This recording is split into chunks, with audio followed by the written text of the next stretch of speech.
Hey everyone, welcome back. It is Tuesday. It is December 16th. Sorry about, I was having this huge technical delay. For some reason, my companion app wasn't working. My Atem Mini app wasn't working. Everything was just kind of collapsing down. I reinstalled and I don't know, hopefully it's working now, but it was not working before. So thank you for your patience for those that are here. You know, like, look at that. It took me 25 minutes to fix. That's crazy time. I hope you guys are having an awesome day. Markets are turning as we speak. So let's get into what is going on. Of course, everything we talk about here is not financial advice in any way, shape, or form. It's just what I'm looking at, what I'm doing, what I might consider doing. Yeah, that's it. I love Tuesdays. I was very excited for this. My cat was very excited about it. He's been running around like a maniac for the last hour, getting ready for this stream. And let's get into this. See if he comes and interrupts us here, because I'm sure that he will now that I'm talking to everyone. Let me know if I am actually working now. That would be fantastic. If somebody could just say, hey, yes, you're working, I can hear you. That would be great. Looking at the markets, NQ all of a sudden up a little bit. We're going to look at SPX first. You can see I've got a couple of indicators on here. I try to keep this relatively clean. You know, I don't like too much from an indicator perspective on here. These are the daily candles that I'm looking at. This is SPX. We're seeing, you know, every candle that we see, you know, kind of above this in this. I've got two kind of Bollinger Band working in here. One a very, very tight Bollinger, and one off the VWAP, which is way down here. So we're definitely in above. I hope this is working. Can somebody confirm? Is it actually working? Because now it's saying that my stream is low, but. Okay, thank you, David. Appreciate it that I am working. Thank you so much. So hopefully it's functioning. So, you know, those kind of things frustrate me, because it's like, you know, yeah, you just never know what's going on. Try to restart the thing 8 times and then it gets going, and yeah. Okay, SPX. We're looking at what's happening here. So the VWAP, the volume weighted average price, is way down here. So we're still way above that. If we were to look back at these trend lines, like where the market has been this year, we're definitely near the top. Now in the shorter duration, we're coming into a position where we might see a bounce to the upside, because we are at the center line on this other set of Bollingers that I have on. So I've got a couple of strategies on here, and we can see how the price action kind of follows inside of here. We're also, this blue line, this solid blue line, is something that I drew on here. This was a trend line that we were supporting. We broke below that. And when we did that, you can see that what's happened is this is actually started to operate as resistance. So before it was support, and then now it's operating as resistance. I believe that the more algorithms that are coming online, the more that this kind of technical analysis is coming into play. So right now, today, if you look at where we are, we're right at this potential move. We can either break lower, or we're going to bounce and move higher. So that's what SPX is at. We're at 0.57. Now this candle's quite even. If we were to zoom in and look at what that candle shape looks like, there's lots of price action that's occurring, and the body of the candle has equal wicks. We're going to look at NQ now, and I want you to take note that the difference in this particular candle shape. So we have a small body with a long wick to the downside. And what that shows us, this is sometimes referred to as a hammer candle. What it shows us is that the price action, the low of the day is here, the high of the day is here, but the open of the day was at the top of the body, and the current price is here. If this candle goes green, if this portion becomes a green candle, it is usually considered an upward momentum indicator. So we can see that sometimes there's red hammer candles. This is another example of one where we see this long wick to the downside, and then this small red body near the top with a small wick on top. That can indicate an up move as well. But the fact that we're sitting here right on this value weighted average price, There's a lot of volume that has been occurring here. If we zoom into a little bit of a different time frame, this is going to update on the right hand side. So we're going to see what happens. See, the largest volume is actually here at 25,602. So there was a not very much activity down here. So if there's the volume is here. Let's zoom in even a little bit further and we'll look just at this last kind of move. And again, all of this volume is up here, all of this area. Very light volume when we moved through this range. This indicates to me that we could bounce up to this this large candle. So, and we can kind of macro move this. We can move right in here. And again, even though today, is this volume occurring? No, the volume is still above. So this can act as a magnet. Let's look at SPX and the same sort of thing. SPX, of course, doesn't. So here we are. Here's today's candle. And there's that volume above. The volume is above for the last couple of days. And if we zoom back in time and we kind of move out, we'll look at where that bulk of the trading is happening. And as this resets, I don't know if it reset yet, but you'll see that large candle. So this is what's called a point of control, and it is currently above. And we're at the VWAP on this smaller set of Bollingers. So on the shorter duration, this is showing me that we could see a potential up move, not a potential down move. Of course, there are large volume candles below as well. We could easily zip down here. It just is, these days are like turning point days. So it's something to consider when you're looking at this. The other thing that's interesting about today is that SPX and NQ are uncorrelated. We're actually seeing NQ, which is the tech heavy, there's no finances in it. We're actually seeing it move positively while SPX is selling off. And these have a 91% correlation typically, just because of the weighting of the large cap stocks that are in there. The Magnificent Seven make up a good chunk of both indexes. So they usually move together. Russell, we definitely saw this move to the upside. My members know I was getting putting on some shorter positions. It doesn't necessarily mean that I'm going short. I'm going short delta.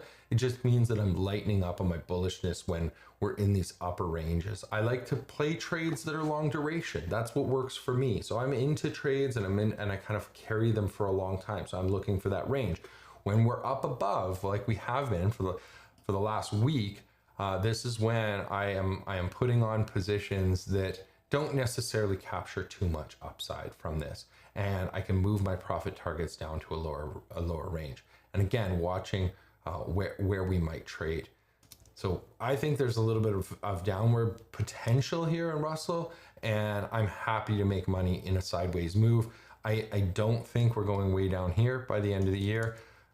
But, I've been wrong many, many times before. VIX climbing a little bit today, which is great for those people that are rolling some of those short puts. This last bit of time has not been very great to us. When we see that heightened volatility, it's fantastic. Usually that comes with a down move. This last couple of weeks, we've been below this red line, which is not an ideal time to sell premium. So the premium we're collecting now is slightly better, although many stocks are actually trading quite low. Oil really getting hammered today. The UK Ukraine crisis, hurting oil positions.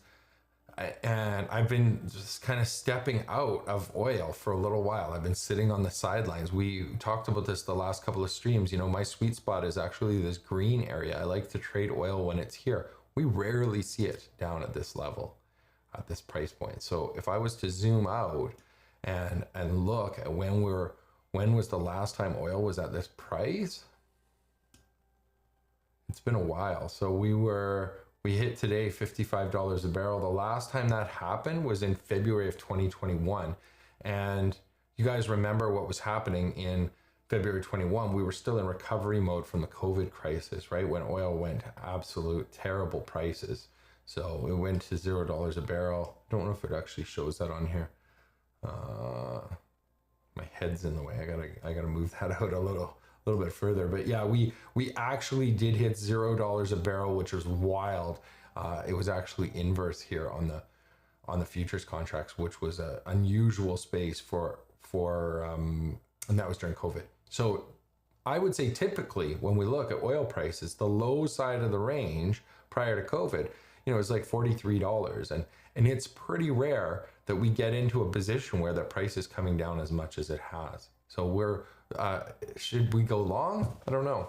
It's a tough one to play. I definitely would not play any upside risk on oil. If I was taking on trades today, I would be playing this as a range, and I would not be placing any upside risk at all, because if there's any catalyst that the oil price could go up substantially. Let's take a look at gold.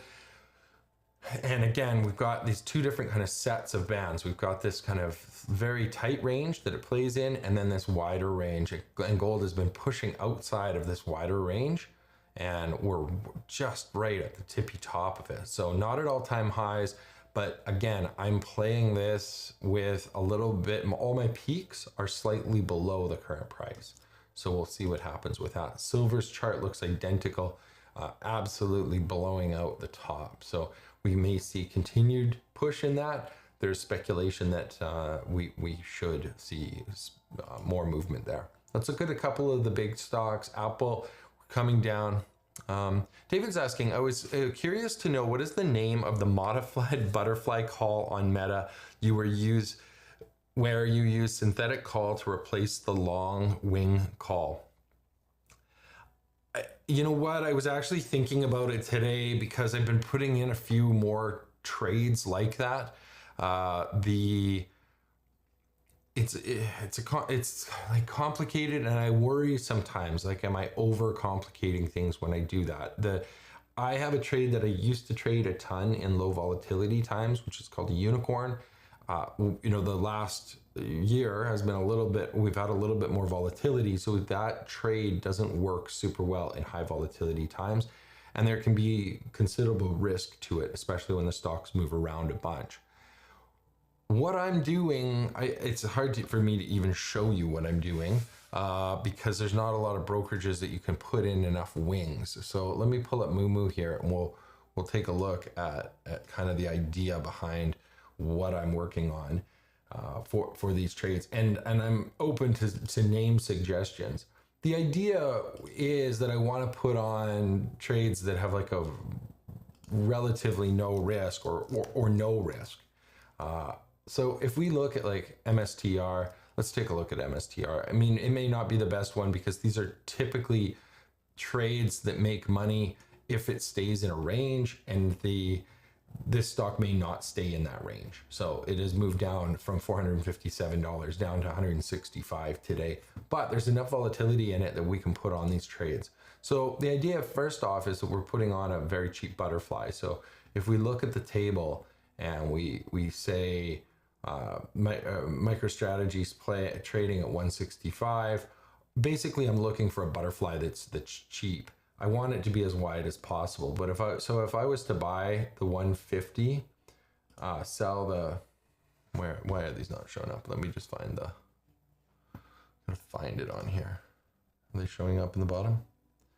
Yeah, they are. Okay. So we've got, I've already got one set up in here. I've already got one set up in my MicroStrategy. Here's one, and it's wild what happens. Like, you literally have 100% probability of profit, and this is the idea. But the profit is pretty minimal when we look at what we're doing. So in this case, what we're doing is buying shares, and then we're doing a put call butterfly. So I'll walk you through it for those of you who don't know. I'm just going to delete everything off here. I'm going to go to the table. I'm going to January 16th. I'm going to center the butterfly, assuming that we're going to stay relatively flat. So what I'm going to do is buy a 150 long call. I'm going to sell the 165 short calls, and those are $15 wide. And so then I'm going to go to the 180. And if I sell two of these 165 calls, the short calls, I end up with a profit tent that is very, very low risk. So I'm risking, $23 to get into this trade, and I have the potential of making up to $1,200. It is already extremely low risk. So I could just buy this and put it on and let it sit. But we actually can put these on for free. We can, if we use stocks. So the idea is we would just go add stock. So here we go. That's going to change the profit profile. And then the lower leg of the butterfly, the 150 call, we're going to change that to a put. So we're still buying it. And in this case, it's our risk reduction is actually not showing as a negative P&L. It really depends on what price you put in here. These are simple to calculate. So 150 is the long put, the married put in this case.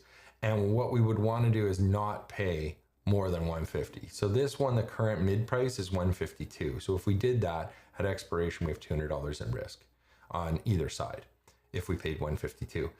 So the way to do this, to fix this, is to tighten that butterfly up. Now this butterfly is big.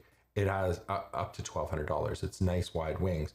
If we just move these strikes in, then the butterfly will be narrower and we'll end up in a position where we have next to no risk. So this is the 155 put that's long. And now you can see the mid price is 155.62. So we would have $62 in risk and the potential of making up to $1,000. And again, we just have to tighten this up as much as we can. So maybe we go to the 156, 174, which is a a $9 wide butterfly. And it's showing a mid price of 156.53. So it depends on where you get filled for these. And you could try to leg into this, but there is risk on one side or the other. It would be an easy leg in, I would think, if there's a bit of volatility in the day at all.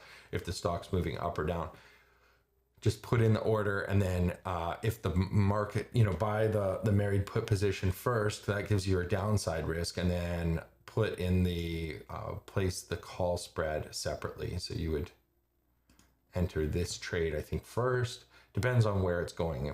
If the market's moving down, I would probably leg in to the opposite play. So if MicroStrategy's headed down, I would do this, and then on the bounce, I would try to fill the other side. So that's one way to do it. But if you really want to be protected, you just put it in all as one trade. So I'm going to go back to that table, and we're looking at the 174. What if we do the 172 and this $7 wide, and then on this side this would be the 158, so this would be $7 wide, and in all probability this is going to be a free trade.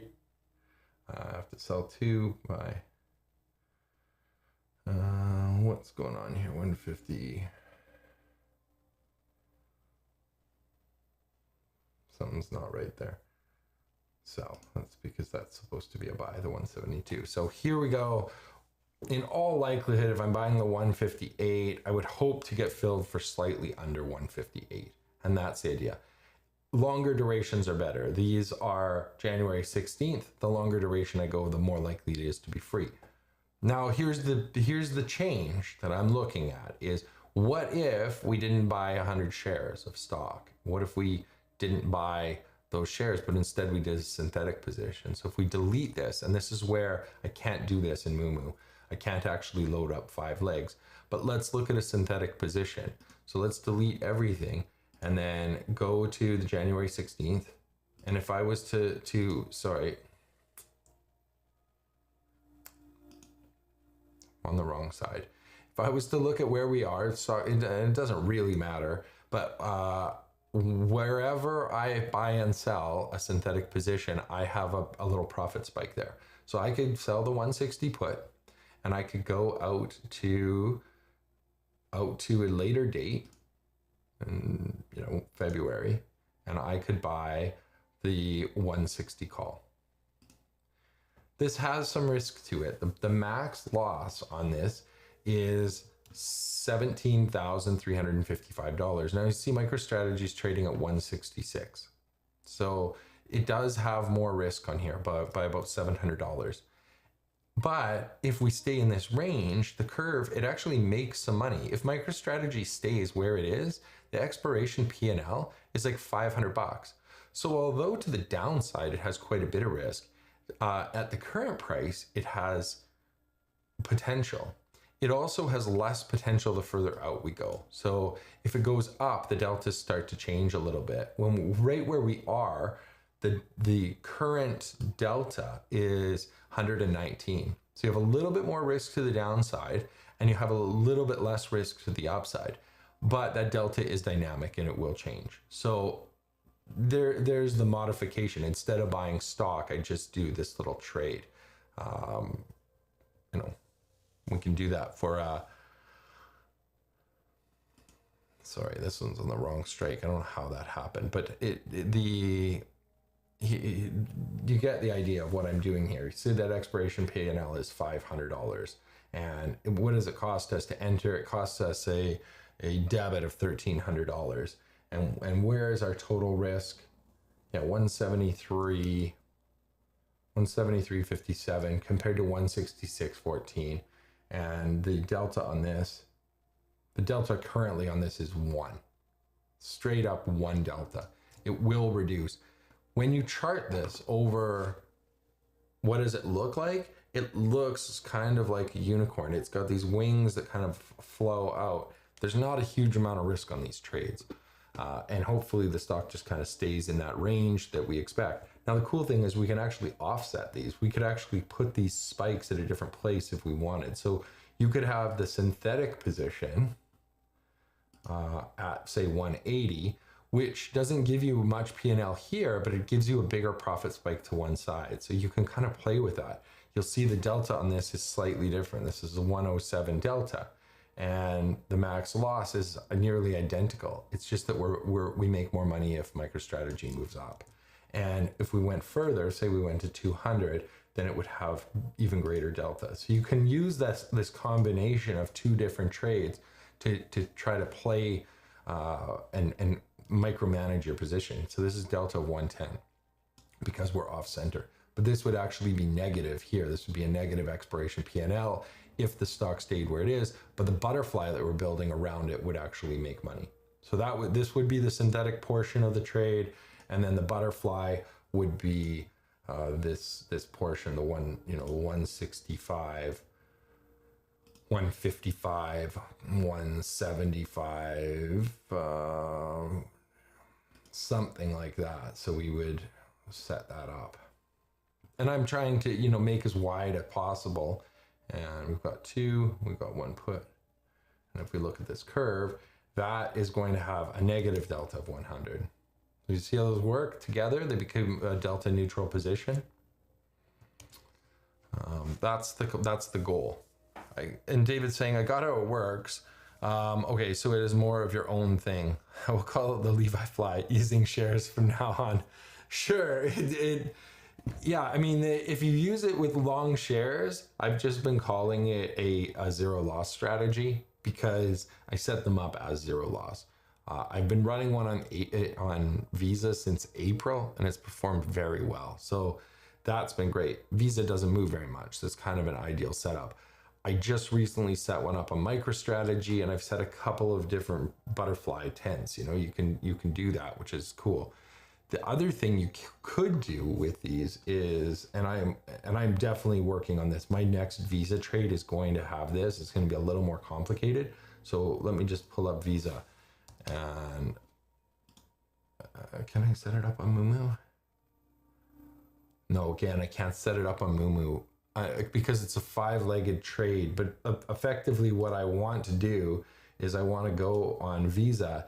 And say Visa's trading at 340, I want 2 butterflies on this. So I'm going to do 2 $1 wide butterfly or $10 wide butterflies. And I'll just set them up as calls to show you what they look like. There is effectively what it looks like. That's December 19th. That's obviously incorrect. We're going to go to January, go out a month. So I have a chance to get these for cheap. You'll see how cheap this one becomes. I've got $20. This is $200 in risk to potentially make $770. So that would be one side. And then the other side, I would, if we just go to the chain, remember what I've got here. I set up let's go to the correct dates here, January. I set up the 340, 350, 360, okay? On the downside, I would do another butterfly so that this 340 matches. It becomes the upper wing. So I'm just going to delete off the 350 and 360, and then I'm going to do the 330 below and the 320 butterfly. Let's look at that one.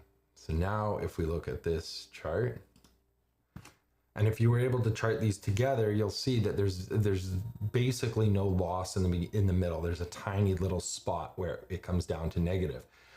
And this one is risking $147. So I have total risk on the outside of about 300 bucks. And then on this lower one, this is where I do that stock. I add the stock, and so I buy Visa because I own it and I'm collecting dividends, and then I change the 320 to a put. So this one is free, and then I'm adding a little bit of risk above. And what I end up with is a pretty cool structure. So it's very, very wide. Basically, Visa can trade between 320 and 360. So if we were to look at the chart on Visa, and we were to mark that on here, 360 is up here. So let's mark the horizontal line. And then I'm going to put one on at 320. So I'm glad that you understand how it works, David. I feel like these are not as difficult as some people might think that they are, but it definitely, like with Visa, I'm often centering, I'm trying to move my butterfly center from 330 to 340 to 350. But the goal with this is to really hit inside of the body of the butterfly near the peak a couple of times per year. If we could do that, then we have a zero loss trade that is making more than 10% return. And that kind of thing excites me. So I'm trying to figure out how to play these so that the risk is like super, super minimal. And obviously a MicroStrategy, we can set it up with shares, but can I do it within those synthetics? So I'm running one on NVIDIA, and I've got the synthetics set up slightly differently. Sometimes I have the short put on with where the butterfly body is, and then sometimes I have the short put prior to the butterfly body. Either way, I end up with some minimal risk, but looking for a range. And I need to trade things that are reasonably range bound, like Visa is. Like Visa gets in a place like this and it just kind of trades inside here. Not very often does it trade outside of this range. And I was doing like the 340, 330, which was good, but it was too tight. And I think doing that double butterfly setup is ideal. So yeah, the Levi fly, that's kind of fun. But I don't know, taking suggestions. I was like, whenever we're naming trades, when we're looking at it, it's a thing that I don't love to do. Like I've got this diagonalized call position that I've been running. I'll show you guys what it is. Like say I was in Visa. Visa's a bad example. Say I was let's go back to MicroStrategy for a second, because it's so far down. What if I was in this position or wanted to get into this position and I wanted to take a heavy upside potential, but I didn't have a clue whether or not it was actually going to run or not? One of the trades that Tasty Trade Mechanics uses, if you were to go out to say January, they do a zebra. So if you sell a 165 call, which is at the money, and we look at the extrinsic value of that, and so we have $8, around $9 in extrinsic value. We would go down to the put that has half that extrinsic value, so the 150, and we would buy 2 of those calls. And what that does is this gives us, this is called a zero extrinsic value back ratio spread, or zebra. And if you look at the curve, I mean, it's kind of great. It gives you this 99 delta. So it's just like owning shares, and incredible upside. The thing I don't love about it is the theta is actually negative on this most of the time. And if there's a reasonable stock movement to either side, it kind of dips into this terrible place, this valley of death, quite quickly. And so if I'm wrong and the stock just drifts lower, then the loss ends up being way bigger than I would like. Now you can ratchet these down, but in a sustained move, you end up just moving it down repeatedly, and this valley of death just keeps getting lower and lower and lower. And so it's a defined risk trade. Max loss is $3,000. So I was looking at this and saying, okay, this is fine. But what I actually like to do is I like to collect premium, and I like to give myself a little bit of an edge. So how can I do this? Well, one of the things that I can do is I can think about it in an opposite way. I can sell a little bit more. So first of all, a little adjustment might be this. I sell 2 and then I buy 3. Well, this is going to increase my max loss, but my delta is now even heavier. It's 117 to the upside. So this, again, quite steeper than I may prefer. And in a big portfolio, you can just buy shares. Like, this is only a $16,000 position. This one has $4,000 in capital tied up. So even though it's a smaller position, it's got a lot of risk if the stock just drops a little bit. And so what I started to do is say, okay, can I reverse this a little bit? What if the 3 that I buy are above? What happens there? What does this look like? And then I diagonalized it. So I took out these longer term calls and said, I'm going to move these out. So I'm going to move them out to a time where the decay might be a little less. And it's a very interesting setup. Like, it does have a bigger max loss. But what effectively I'm doing is I'm increasing the probability of profit. I'm making this positive theta decay. The delta is much, much less. So on a losing trade, it loses less quickly. A winning trade, it doesn't move so much. But the fact that I've got positive theta means I can hold it for a lot longer. And I'm very unlikely to take a too big a loss. Now, I can decrease the amount of delta that I want by just moving this even further. This call, like, I can just buy out further and further. I can create upside risk to this. So you've got to kind of find the sweet spot. The other thing I can do is I can sell the calls slightly more in the money.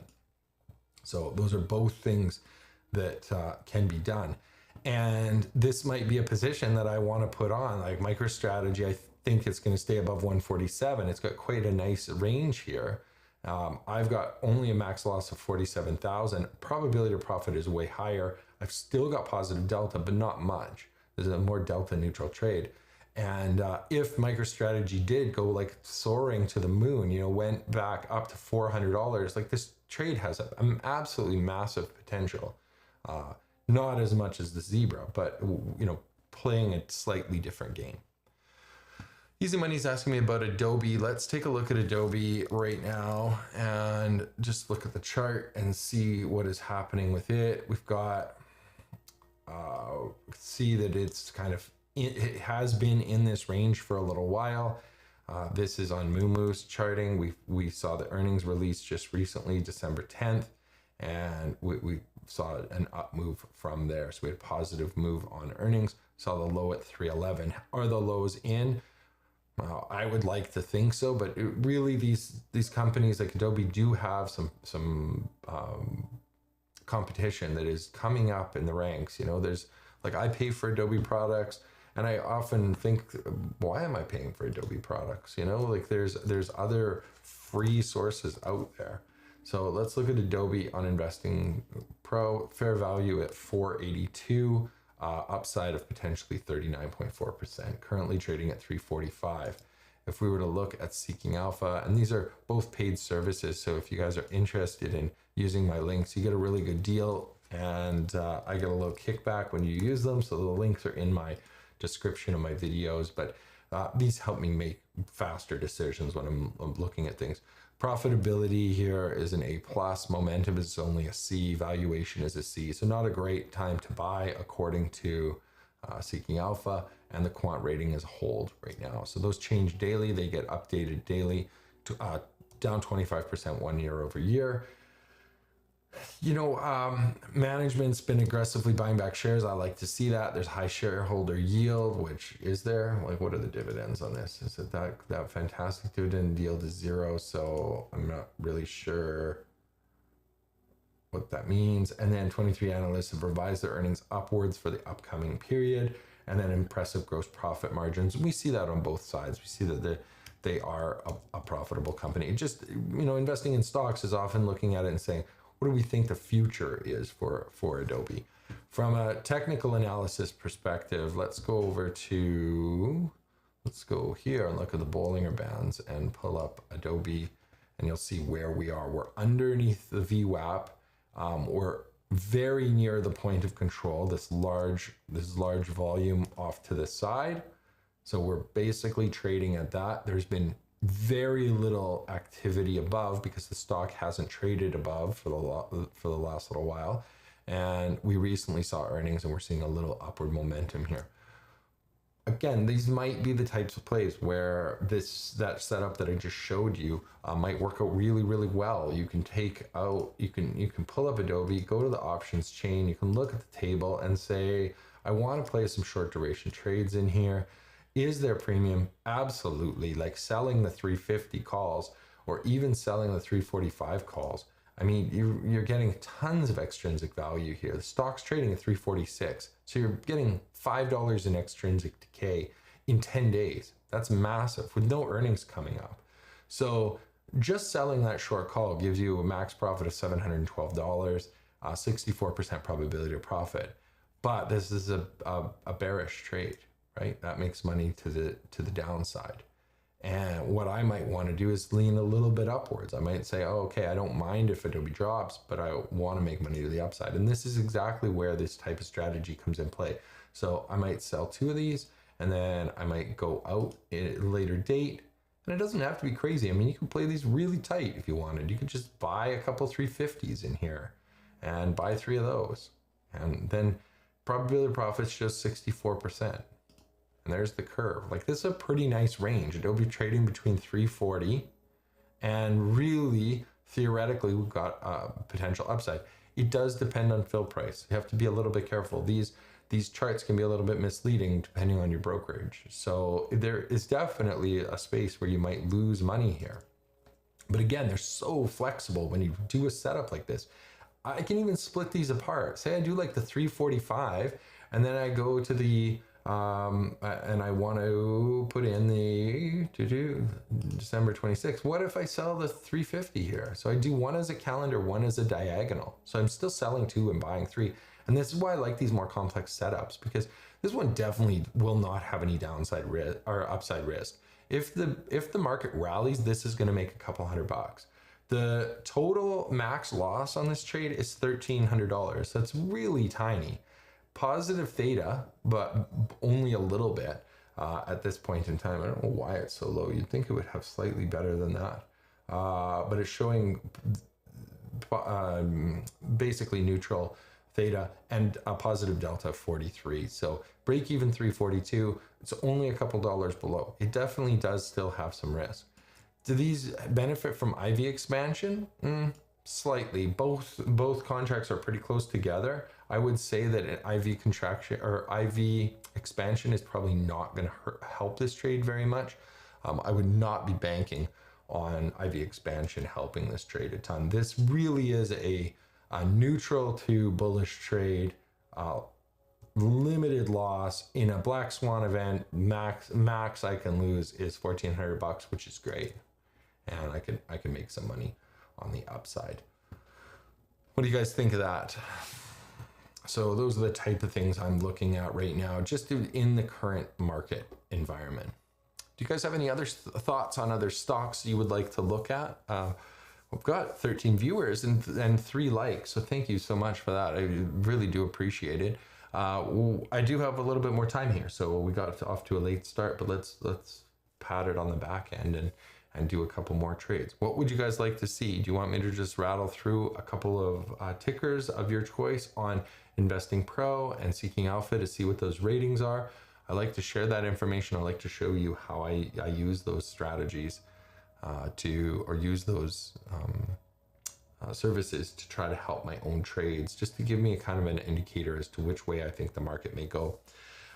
David says, very educational in your content, mixing up all the calendars and ratio all together. Yeah, and this is like one of the things, like I always am trying to create a delta that is relatively neutral. Let me show you guys one other thing, because we were talking about hedging a little bit in my chat room on Discord, and let me just show you how I might hedge a long position if I wanted to do some downside protection. Say I want to take a long stock or a long position in Adobe, but I'm worried there might be a small pullback. So what I can do is I can sell a 325. Now this 325 is from a delta perspective. We're looking at 17 delta. So there's a 83% chance that we could touch this, right? The probability of touch is 83%. If I go out a little bit further, that's a short put. So it's obviously a bullish trade. That's not a hedge at all. I would need a long put to be bullish or to be protecting a long stock position. But when I go out to a later date, and I like to typically look about double. So if we're looking at 24 days on the short, I'm going to go to 45. You can micromanage these to the end of the world and you can kind of find the sweet spot. But there's some general rules that I like to use, and that's one of them is like that double the time on a calendar. So I'm picking the same strike on both of these. We've got the 325 put and the 325 put. The short one is the shortest duration, so it's the 24. That's short. The longer duration, 45 days, is going to be a buy. This is going to cost me money. This cost me $241. But the profit profile is pretty interesting. It gives me this curve, and this particular portion of a trade makes money between 309 and 344. If I pair this with a long stock, let's just pull up that stock, and I'll show you what that does. It's not crazy. It's not like, oh man, this is like killing it. If I bought stock today, 347 or 346.71, typically if the stock dropped to 325, I would be out of pocket about $2,000, right? That's yeah, $2,000. And this expiration P&L is showing me that my loss would be $1,500. And if it did it today, I would be down the 2,000. But if I was able to hold to expiration, I would actually be down only 1,500. That's a small hedge. Hedges should not like cost us a huge amount of money. They should soften the blow to the downside. So I typically, if I was going to go long Adobe, I probably wouldn't be super worried about the stock trading down here. You know, I wouldn't be picking a stock that was going to drop down to $150. And I don't think that Adobe is the type of company that is going to. I'm not saying that it can't. It's just that's a different type of hedging. These are using a little bit of the potential to the upside and saying, I still want to make money to the upside. This is a 94 delta trade at this point in time. So I'm only giving up 5 shares worth of positioning, and I'm reducing my max loss is still not reduced at all. But in this range, this small range where we may likely see it pull back, that's where the hedge puts in play. And I can micromanage this by just adding a few more, right? The other thing we can do is we can do as again as a ratio. Now as soon as we ratio this, now we've got a married put and we have a position that is unlikely to lose very much money, because look at the expiration P&L is like $3,300. I've completely reduced my risk on this because I have now a married put in here at 325. And it doesn't matter how far I scroll out on this chart, the max loss is going to be $3,300. Without that put, I've got a max loss of $35,000. So I'm reducing my exposure by $32,000 by doing this. This trade has slightly negative theta, but let's compare if we were just doing the one married put. This one has negative theta of almost $11 a day. So that's the theoretical cost to just buy this 325. And at expiration would be $486 if Adobe didn't move. If I just held this for this 45 days, my position would actually lose $483. So let's put that hedge back in place. We're going to go back to the table and I'm going to say January, we were looking at the January 9th, right? 24 days. And we're doing selling those and do 2, right? That's what we're looking at, and we'll go to the curve. And now this expiration is definitely sooner. Well, we have an expiration of expiration P&L of negative 374, and it is 24 days rather than 45 days. But the big thing to note here is this orange arrow is pointing at theta. The theta is negative $6 a day instead of $10 a day, or almost 11. And I like these trades quite a bit. I want to have a high delta. This delta is less, it's only 66. Probability of profit is slightly less than just buying shares, but I have way more protection in place. Also, this trade, because of this way the ratio is set up, the IV expansion, if it really did sell down to 325, especially quickly, this could actually be positive. That IV expansion could help. So these are ways to think about using calendars and diagonalized calendars and ratioed calendars to potentially protect your investments, because managing risk is one of the biggest things that we need to do as investors. We want our accounts to grow, and then we want them to stay high. You know, that's the idea. We don't want to just like let them bleed off all the time. So this is why I set up trades like this, if that makes sense. David says a totally underrated channel on YouTube. Well, thank you. I appreciate that. If you want to share it, feel free. I have a hard time with social media because I always feel like I'm in lots of chat, and I try to respond to things on Facebook, but most groups don't allow us to promote our own content. So when I'm out there, I'm trying to help everybody. That's what I would like to do, but I'm unable to actually share my content. So if you guys are out there and you're thinking that my content is valuable, click that share button on YouTube and get it out there. That would help me a ton. It would allow me to actually make some more content if I was able to get a few more views. It's a double-edged sword, the whole YouTube thing. It's like, unless I make enough views, then because that's how we get our money effectively to pay for things.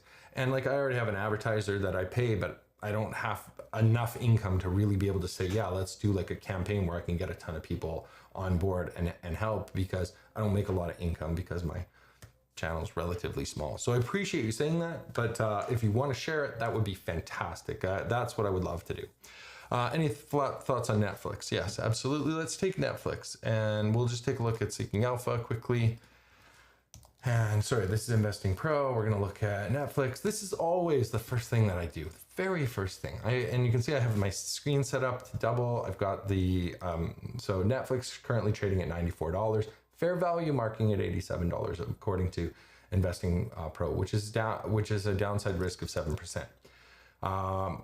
Interesting, this little Petrovsky score of 9, so that doesn't happen all the time, but it is trading a high earnings multiple and trading at a high price to earnings ratio relative to near-term earnings growth. They do have some growth. Financial health, they're in a pretty good spot here for good performance.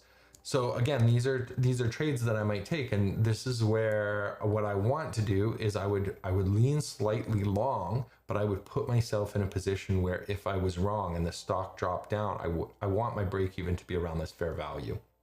So it could be a simple trade, just like selling an at the money put or selling an 87 put. Like those are the simple trades to play when we're looking at companies like this.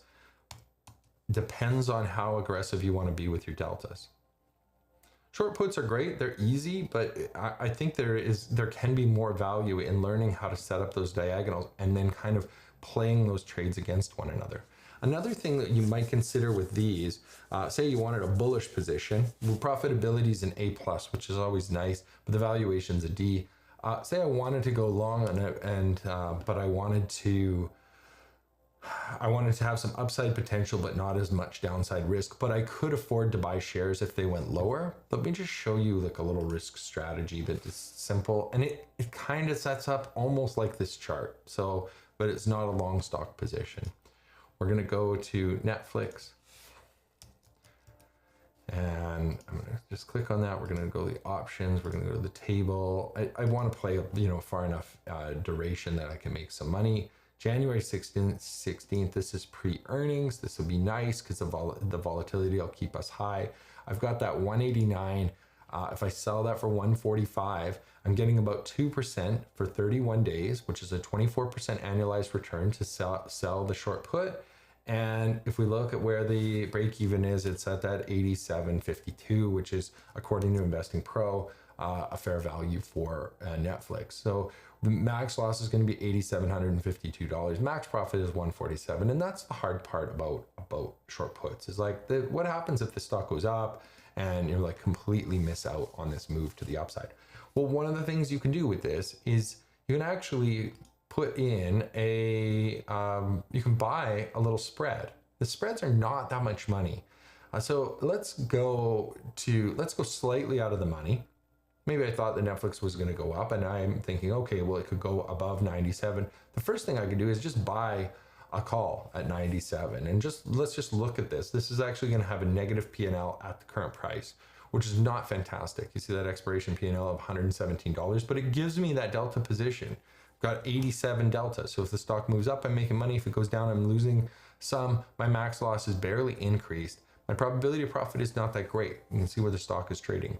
What I want is to raise this line up. So how do I do that? I have to pay less for the call that I'm buying than I'm collecting for the put that I'm selling. That'll give me a positive expectancy in this range, but between 89. One thing I could do is just raise this short put up, because I do want a bullish position. This will give me more money and reduce that valley. So this is now $90 in risk. Let's look at the table. If we're to sell that 90, I'm collecting $173. I'm using $269 to buy. What if I also sold a call above? What does that give me? Well, if I sell the 166, now let's just run through exactly what's happening. I'm selling the 90, collecting $172. I'm selling the 166 call at 100. So now I'm collecting 172 plus 166. And then I am buying for $269 the long call. This gives me a net credit to open. I've got a price here of 79 bucks. So comparatively to just selling this 90 call or 90 short put, I'm collecting about 100 bucks less in total. So my downside risk is increased by $100. My break even has moved over $100. My probability of profit is still 69 bucks. But look at this, my max profit, instead of being able to make $173, I now have the ability to make 379 bucks. So let's look at that profit curve. What does it look like? I mean, these are great little trades to put on. The really cool thing about this is I'm collecting enough premium on this, especially in larger accounts. If I was to do a couple of contracts of this, if the stock did move up substantially, this is an easy trade to either just sell off that long call spread for a credit and just close, or I can sell an upper call spread, a bearish one, and actually build a condor or a butterfly above. So if I thought Netflix was going to rally up above 100 bucks, and it did early on in the trade, I could easily collect more credit and add to this side. I could even take off the short put if it moved enough and leave myself with a free condor. Now, I don't want to do all of those conversions all the time. I want to move up and take profits on some. I want to allocate that cash into something else when I've had a positive trade. But I can leave, kind of runners on by building structures that are free. So hopefully that is something to think about as well. And we can do that to either side. You could buy this or sell this put, and then you could reduce your risk further by just buying a spread below it as well. So that's another thing to consider. You think the stock's going to trade above 90 bucks and you're like, what if it doesn't? What if it like really sells off? Well, what if I bought a little spread down here with some of that money? What does that do? Well, it changes that curve. It gives us a kind of a flat spot below. We still have lots of room before the break even. But if there's a major sell-off, this is reducing my overall max loss considerably. If we look here, the max profit's still $142 on this because we're getting a decent price to open this, and we're just moving that over. So hedging with spreads can work extremely well, or doing a calendar below there as well. Spreads don't have volatility expansion. So if I was doing diagonal hedging, I would probably be looking to do a diagonal spread of some sort, because that actually increases with IV increase. So that's one of the things I think about when I'm thinking about hedges, looking at diagonals and calendars below my short put if I'm selling short puts. Frank, can you put that in the chat exactly what you're doing? Absolutely. Like, so with this hedge, so the hedge, thanks Frank for the for this hedge. So this would be all of them at January 16th. And it's a bullish position. So I'm selling the 90 put, and then I'm buying below it. And then the hedge portion of it, which it helps with eliminate a bit of the loss, I'm selling an 85 put and I'm buying an 87 put. And by purchasing that $2 wide spread, it just gives me a little more cushion to the downside. I have this range that, you know, if Netflix dropped down to $85, I'm only down $157 on this trade. So, and I'm not giving up a ton of theta on this either. Like the max profit is still pretty decent. Like my max profit's $140. But I have this range. Let's just take off that portion and just sell the 90 put. If it goes to 85, why is that frozen there? What's going on? What's jumping around there? At the 85, something's not very happy there. I don't know what's going on exactly, but Moomoo's not letting me jump around there. But the expiration, you know, you're down $260 on this. So we've got $100 more risk at that 85 level. But the potential to the upside is bigger by $30. So it's really a question of, well, if you're going to hold closer to expiration, you know, where might this fall? And we can look at those ranges anytime you can. But the way I set these up typically is I don't do that. I use some of the credit from the put to buy myself a call spread. So in that case, I would just come along and I would say, can I buy? I'm buying a call and then selling a call above. And I'm doing this for a net credit of $100. So I'm adding more risk to the downside, and I'll type that in the chat. And so this would be a Netflix January 16th. And it would still be the 90 put, which is our primary. That's what's giving us the credit. But then it would be long the 97 call, and it would be short the 99 call, and that would give me a $200 spread above. And this kind of opposite to what a Jade Lizard is. You know, Jade Lizard is a different type of strategy where these would be reversed. So you would buy and sell. And you see this is a tasty trade mechanics.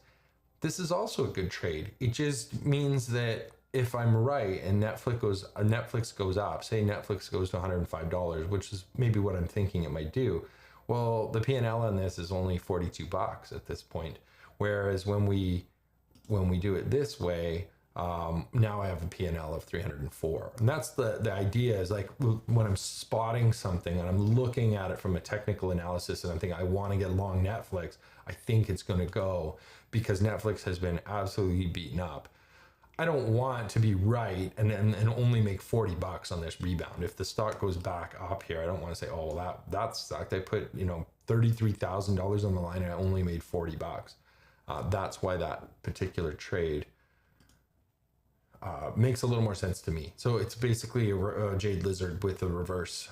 It's not a reverse Jade Lizard. That's a twisted sister, in case you guys are wondering, reverse Jade Lizards. Anyways, that's probably enough out of me. I start getting crazy if I go too long. You guys are fantastic. I love what we're doing here. Let's get rich together. And if you guys can do me a favor, if you can share my videos, my live streams out on social media, that would be fantastic. That would help my channel. It would help us, and then we can, you know, get rich together. That's what we're trying to do. Spread the wealth. Thanks so much, everybody. Take care. Bye.